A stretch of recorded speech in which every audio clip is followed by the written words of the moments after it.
नमस्कार, आप देख रहे हैं ईस्टर्न स्काई मीडिया समाचार बुलेटिन के साथ मैं हूं स्वाति ढल।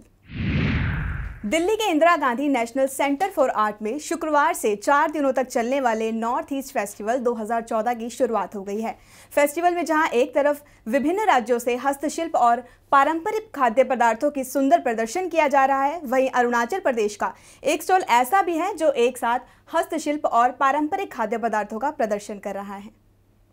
अरुणाचल प्रदेश के इस स्टॉल का नाम डॉन लिट डेलिकेसी है। इस स्टॉल का उद्घाटन आदि बानी केबांग यूथ विंग के जनरल सेक्रेटरी तोई मोदी द्वारा किया गया। तोई मोदी ने कहा कि ऐसे फेस्ट के आयोजन से नॉर्थ ईस्ट में पर्यटन को बढ़ावा मिलेगा और लोग नॉर्थ ईस्ट को करीब से जान सकेंगे। About North East Fest, that enthusiasm was so high that we came long way from Arunachal to encourage our brothers sisters here. We need to showcase that how people have these traditions are maintained in our Arunachal, to generate interest for the people around here, the Indians. And if we are showcasing it in Delhi, we will have larger audience. And if we have larger audience, we will have larger target of tourism. Festival में अरुणाचल प्रदेश के साथ साथ सभी पूर्वोत्तर राज्यों के stall लगे हैं।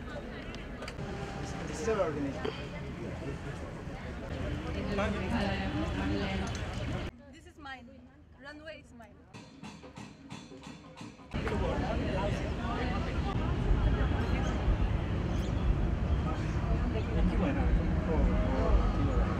Celebrating this festival, I believe that the people, other Indian people will see that we are also same people just like them.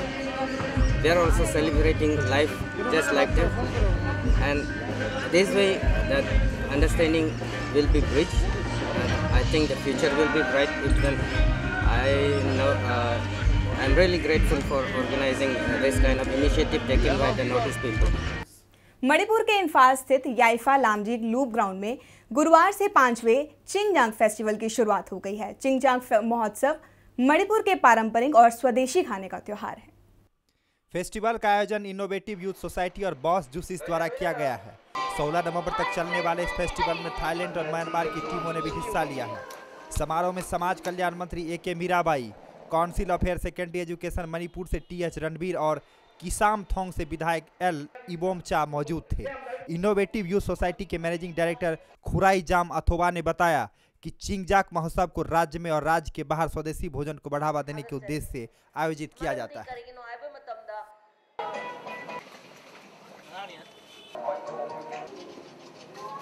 Manipur के कंगला फोर्ट स्थित श्री श्री गोविंद जी टेम्पल कॉम्प्लेक्स में शुक्रवार को भाग्य Chandra national festival of classical dance की शुरुआत हो गई। 3 दिनों तक चलने वाले कार्यक्रम का आयोजन कला और संस्कृति विभाग के द्वारा किया जा रहा है। कार्यक्रम में मुख्य अतिथि के तौर पर उपस्थित हुए मुख्यमंत्री ओ इबोबी सिंह फेस्टिवल का उद्घाटन किया। समारोह के पहले दिन RK संबित साना देवी ने मणिपुरी, मेथिक देविका ने मोहिनी अट्टम जैसी शास्त्रीय नृत्यों की प्रस्तुति से कार्यक्रम में समा बांध दिया। इस दौरान मुख्यमंत्री ओ इबोबी सिंह ने बताया कि फेस्टिवल का नाम 18वीं शताब्दी में क्लासिक डांस के राजा राजश्री भाग्य चंद्रा के नाम पर रखा गया था। उन्होंने बताया कि साल 1989 से ही कार्यक्रम का आयोजन राजश्री भाग्य चंद्रा को श्रद्धांजलि स्वरूप किया जा रहा है। कार्यक्रम के कोऑर्डिनेटर पद्मश्री रतन थियाम ने कहा कि मणिपुर की संस्कृति यहाँ के डांस को बढ़ावा देने के मकसद से फेस्टिवल का आयोजन किया गया है। साथ ही उन्होंने उम्मीद जताई है कि ऐसे कार्यक्रमों के आयोजन से आने वाले वक्त में क्लासिकल डांस को बढ़ावा मिलेगा। फेस्टिवल में शामिल हुए लोगों भी क्लासिकल डांस को काफी पसंद कर रहे हैं।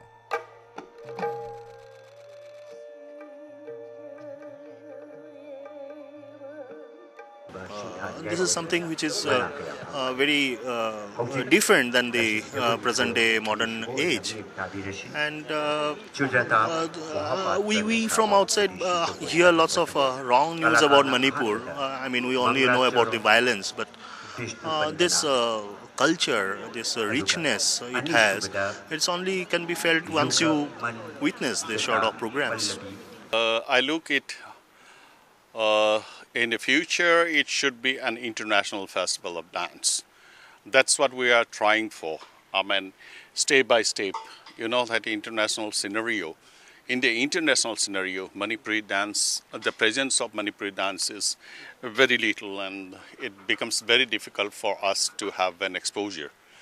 So to get that kind of exposure, we need to have an internationally mounted festival. That's very important for us. And that's why the gradual development which is taking place, which is not external very much, but internally it is taking place. And I have been all the time engaged in doing so many things, regarding the development of our Manipuri culture and tradition, and particularly the traditions of the Northeast. Arunachal Pradesh के नाहरलगन स्थित तोसुम hotel में शुक्रवार को dance competition let's dance का आयोजन किया गया। Dance competition का आयोजन एम मार्ट के सहयोग से किया गया है। 14 नवंबर तक चलने वाले इस कंपटीशन में 50 डांस ग्रुप्स ने हिस्सा लिया है।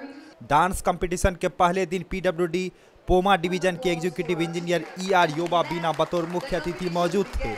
योबा बीना ने ऑर्गेनाइजर्स और सभी प्रतियोगियों को शुभकामनाएं दी और कहा कि इस तरह के कंपटीशन आयोजित होने से युवा पीढ़ी को अपनी प्रतिभा दिखाने का मौका मिलता है। कंपटीशन के अंत में विजेता को 4 लाख रुपये की इनामी राशि से नवाजा जाएगा। मेरे तरफ से सभी पार्टिसिपेंट्स को हार्दिक बधाई देता हूं कि वो अच्छा परफॉर्म करें।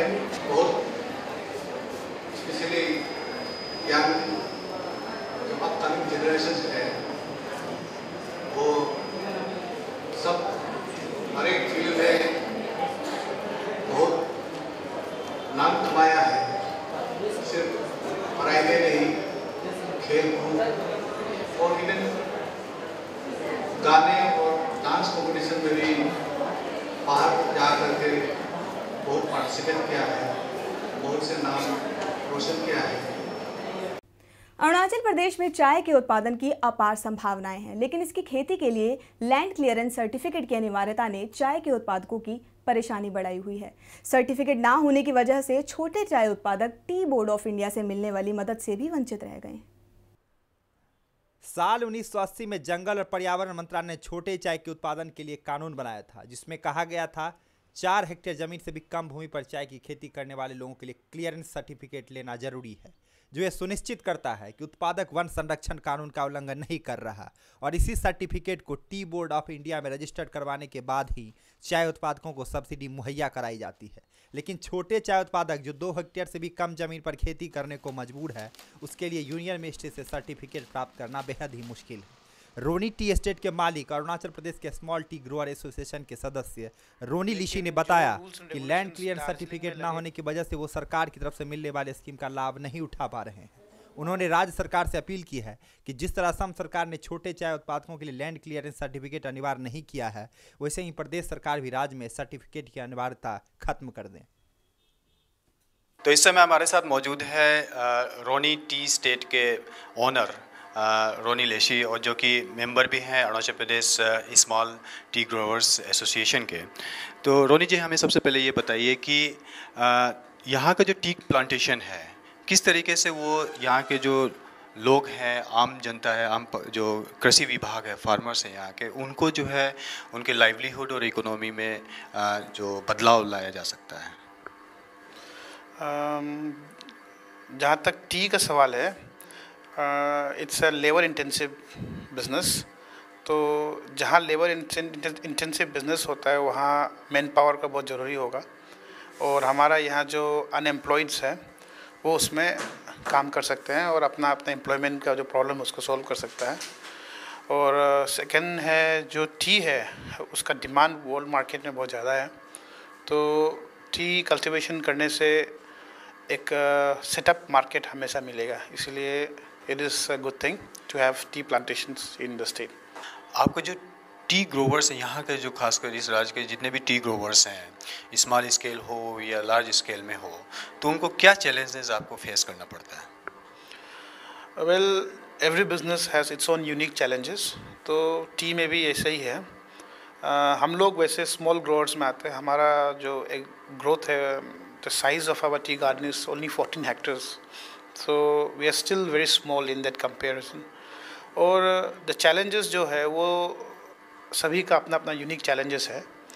हमारा जैसा अभी हम लोग we are member of small tea growers, but we are not a member of any board, because lot of systems are there which we have to first clear up, like checklists, और वो checklist Arunachal में clear करना bit मुश्किल है क्योंकि यहाँ का rules and regulations अलग हैं।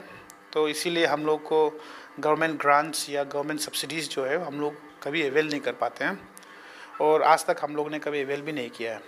और हम लोग का वही एक चैलेंज है कि जो स्टेट गवर्नमेंट है वो सेंटर का जो स्कीम है उसको डायरेक्टली यहाँ पे इम्प्लीमेंट कर देता है, लेकिन जो रूल्स एंड रेगुलेशंस दार्जिलिंग में लगेगा या केरला में लगेगा या असम में लगेगा वो अरुणाचल में हमेशा फिट नहीं करता है। सो जो स्कीम्स यहाँ में लॉन्च करता है हम लोग का state, it has to be Arunachal specific, हम लोग का लोकल स्पेसिफिक होना पड़ेगा।